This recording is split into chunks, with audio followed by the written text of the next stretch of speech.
කොහොමද ඔයාලට මම මේ ඔයාලත් එක්ක ෂෙයා කරගන්න හදන්නේ මම හරිම ග්‍රේට්ෆුල් වෙච්ච දවස් ටිකක් ගැන. මේ තියෙන්නේ ලුණුගම්වෙහෙර ජලාශය. අපි කතරගම යන අතරමඟදී මෙතන ටිකක් බැහැලා හිටියා.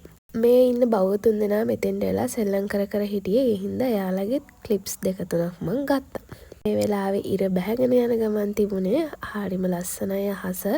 ඊට පස්සේ අපි ටිකක් වෙලා ඉඳලා ආපහු ගමන පිටත් වුණා. මේ ඊළඟ දවසේ උදේ අපි කතරගම යන ලෑස්ති වෙලා හිටියේ. හොටෙල් එකෙන් කෑම ටික දෙනකන් මම ටිකක් වටපිට බල ලස්සන බල හිටියා. උදේම නිසා වැඩිය අවසරක් තිබුණෙත් නැහැ. ඉතින් ටිකක් වෙලා ඇවිද කෑම වෙලා වෙනකන් චුට්ටක් වෙලා හිටියා. ඉතින් මං කියන්නම්කෝ ඇයි මම මෙච්චර ග්‍රේට්ෆුල් වෙන්නේ කියලා මේ දවස් ගැන. මොකද මම මේ ගමන යන්න හිතලවත් තිබුණේ නැති වෙලාවක තමයි මට මේ ගමන යන chance එකක් හම්බ වුණේ. අහම්බෙන් හරි මට මේ ගමන එන්න හම්බෙච්ච එක ගැන මං ගොඩාක්ම ස්තුතිවන්ත වෙනවා වගේම මාත් එක්ක ආපු මට උදව් කරපු මේ ගමනට උදව් කරපු හැමෝටමත් මම ස්තුතිවන්ත වෙනවා.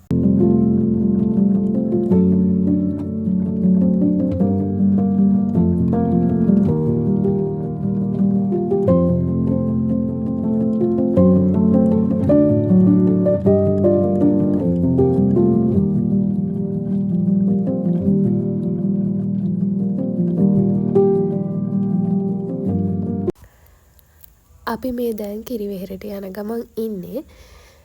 ඊට පස්සේ අපි කිරිවෙහෙර වැඳලා ඉවර වෙද්දී මෙන්න මේ අලියත් ආවා කිරිවෙහෙර වඳින්න.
ඔන්න අපිට ආයෙමත් මෙන්න මෙයාව හම්බ වුණා. අපි ටිකක් ඇවිද ඉන්නකොට බලන්නකො යන ලස්සන.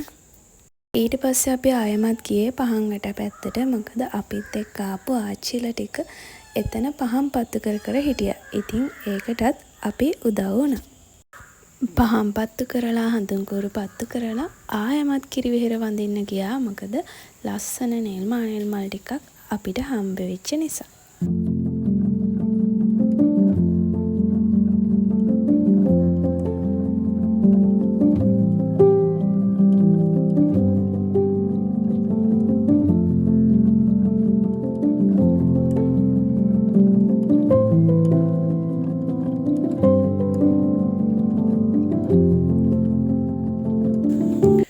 දැන් ඉතින් වැඩ ටික ඔක්කොම ඉවර නිසා අපි ආපහු යන්න පිටත් වුණා.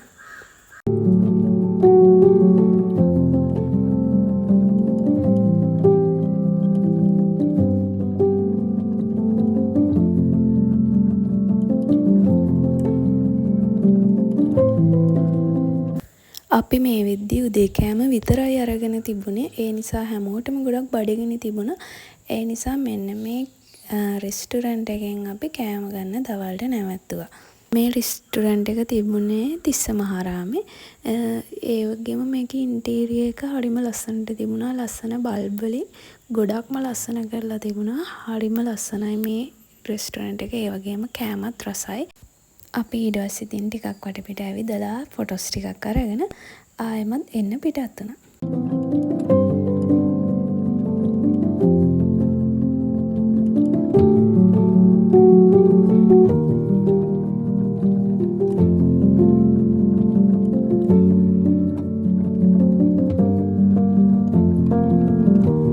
මෙතනදී ආසම වුණේ මෙන්න මේ වහලේ එල්ලලා තියෙන පාට බල්බ් වලට.